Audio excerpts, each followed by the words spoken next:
So with no further ado, please join me in welcoming seniors Emma Kim and Josh Kim.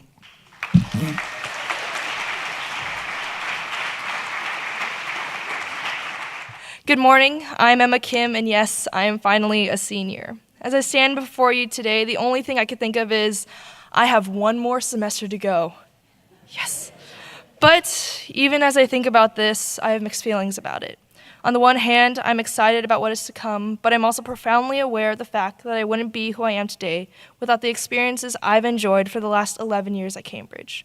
Cambridge has been more than a school to me. It has been a place of true character formation.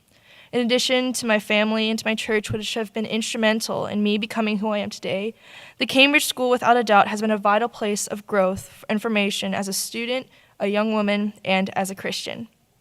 Now, don't get me wrong, Cambridge gives us a lot of information.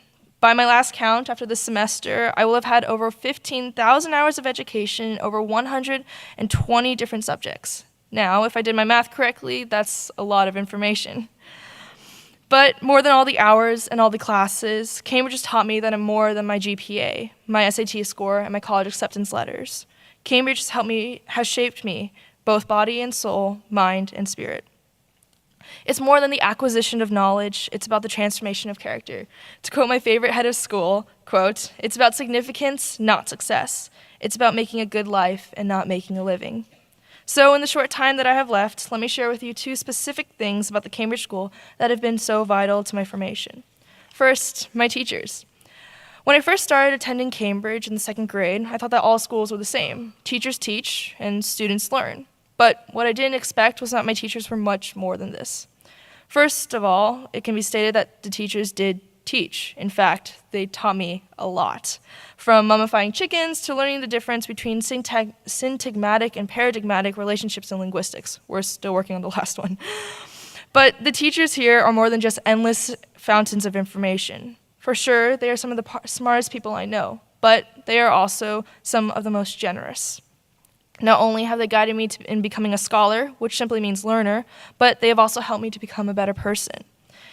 This is because they've given me more than just knowledge. They've paired knowledge with wisdom, which has resulted in virtue. They taught me humility against pride, patience against envy, patience against anger, kindness against envy, and diligence against laziness. So they are not just our intellectual guides, they are also our spiritual mentors.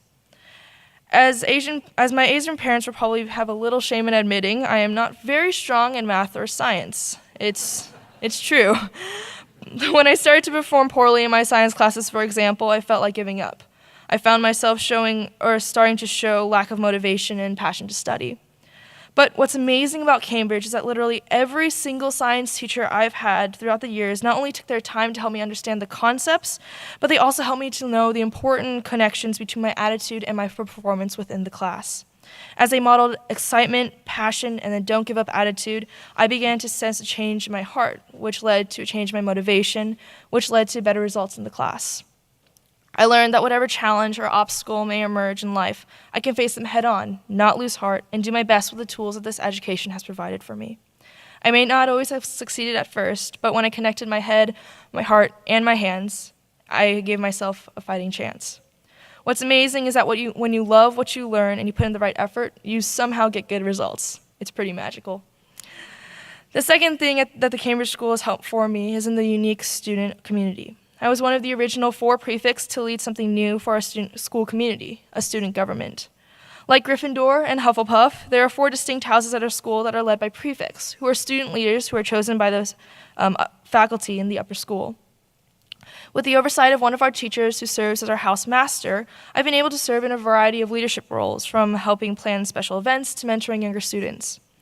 Being part of a student government in general and being a prefect in particular has been one of the most gratifying opportunities I've had in my life, as I've learned what it means to be part of a community.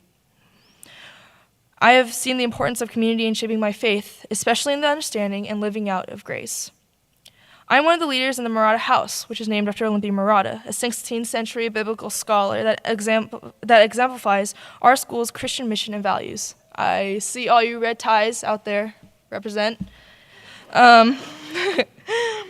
One of the most gratifying and yet one of the most challenging experiences I've had as a leader is mentoring younger students.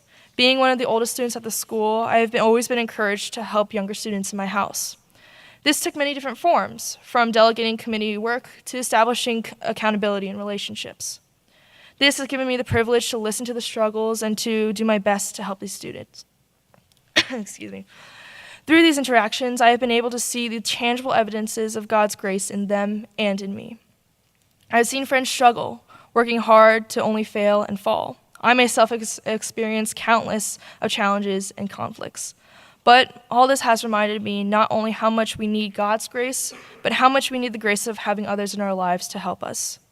As I remember how much God loved me first, I am more motivated to love others. As I remember how much God is forgiving me, I can forgive others as well. I know that this unique opportunity to serve and lead will benefit me wherever God may take me.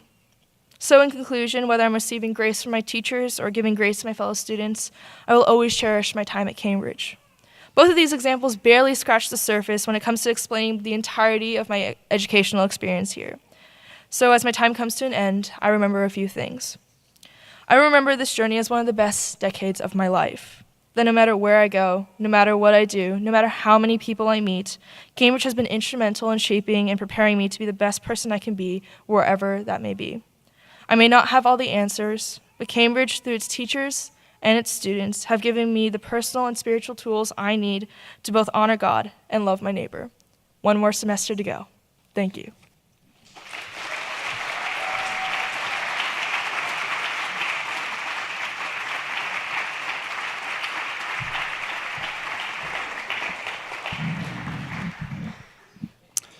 Thank you so much, Emma. My name is Josh Kim, and I'm one of the seniors here as well. And though I take pride in that, I like to distinguish myself from my fellow seniors by reminding myself that I am the sole senior who has been here from the very beginning. Though Emma is a close second. Emma got to tell you a little bit about the relational and character building experience that Cambridge is. I'm going to try and round that out a little bit by telling you a little bit more about the intellectual side of it. Although, as I'm sure you'll come to realize, the two are very closely intertwined when it comes to a Cambridge education. But I'm also here to because the Cambridge School has done it. We're a fully built out K-12 school. That's quite a feat and has been a labor of love on the part of everyone in the school community. And though it's an impressive accomplishment, I'm sure it does beg a couple questions. Does it work? How does it compare to what's out there? And is it the right place for me? And I think the answer to all those things really boils down to one simple thing, and that thing is freedom. Maybe it sounds a little bit too much like Braveheart, but encapsulates the mission of House and Cambridge well. And that journey to freedom is one that starts with the education. And my Cambridge journey started when I was in first grade. There were 9 kids spanning K-Prep, kindergarten, and first grade. Cambridge was tiny, so small, in fact, I remember having class in a rented janitor's closet of our school's first campus. And even in my class of just 2 students, myself included, I was always too nervous to talk. Kind of like all those extras in plays, at the time I was wallflower number 1. Dare I say, wallflower team captain. And I didn't know what I had gotten myself into at the time. And to be honest, I'm not quite sure my parents did either. Years passed, janitor's closets turned into real classrooms, and rented space soon became our own. Friday memory times, reading at snack time, Singapore math, and progymnasmata all came and went. And if I were a 6th grader who had to reflect back on my Cambridge education, I would have said it was nothing profound. I didn't see anything different in the way I thought or acted. All I thought I had learned was how to hide my anxieties when I got on stage to sing that year's history song, and had learned 100 useless ways to describe a tree in progymnasmata. And even then, I didn't think I was very good at either of those things. But now, reflecting back on those elementary school years a couple years later, I realize how fundamental they were. Not necessarily because I remember all of the history song from 6th grade, or because I remember 10 ways to describe what the wind is like.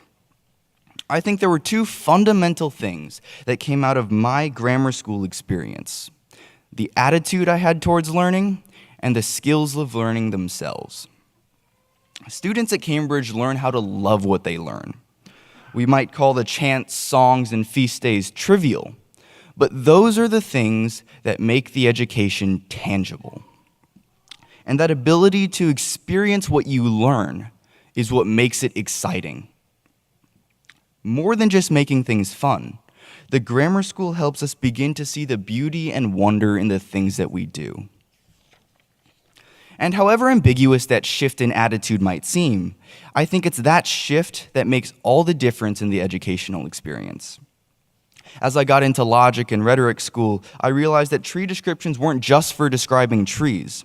They were ways to articulate ideas. Jingles and chants weren't just so that I could remember when the Crusades were.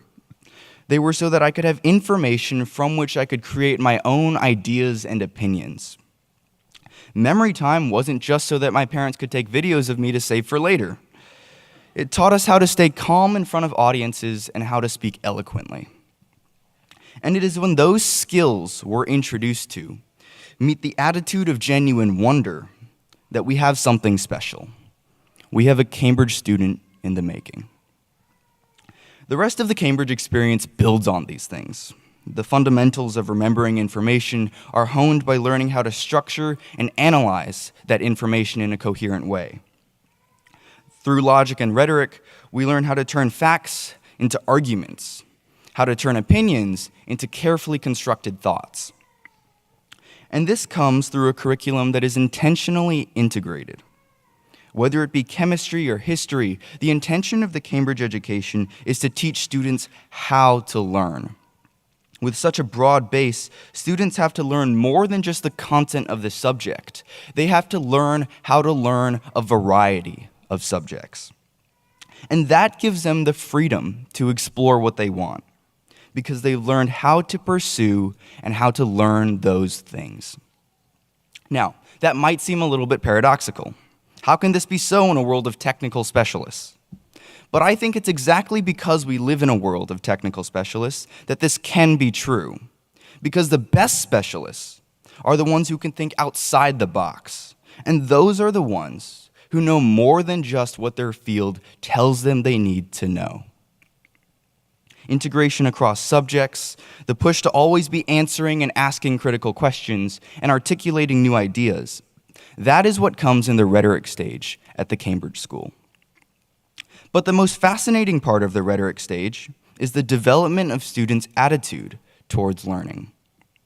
In a world where the norm is to separate school time from everything else, Cambridge students take those seeds of education that they've had planted in the classroom and go and take them and grow them outside of it. And this is where the education comes to life. It's when the students at Cambridge take on the education to be their own. They want to be more than students who are deep thinkers and learners. They want to be people who are deep thinkers and learners. And that's one thing the world can never have an excess of. But what does it take to achieve that intellectual and personal freedom? And how does that stack up against what I could possibly be getting elsewhere? I won't lie, the Cambridge education requires effort, more so than other schools. It's obviously no easy task to teach students how to save civilization. But that effort is not in vain. We would be remiss to think that the education is difficult for the sake of being difficult. Rather, it's difficult for the sake of forming better people. And that's something not commonly found nowadays. Schools are viewed as preparation for college, preparation for a job, or to make money, and oftentimes to students, something that's just a hilarious waste of time. There's an ends-oriented mentality that governs all the decisions that are made around education nowadays. And though Cambridge does do those things well, we want more than that for our students. The grades, the accolades, the achievements, those all come as a byproduct of a Cambridge education. In the eyes of the faculty, staff, and fellow students, you are first and primarily a human who is growing, who has insecurities, and who is still learning, just like everyone else. As such, the workload at Cambridge isn't meant to be soul-crushing. It's meant to be a place for you to practice your ability to learn, to think, and to interact with ideas.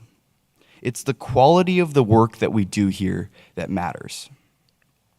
That's a slight distinction, but it means everything. Students aren't judged by their grades, they're not objectified by their scores, and there's freedom in that.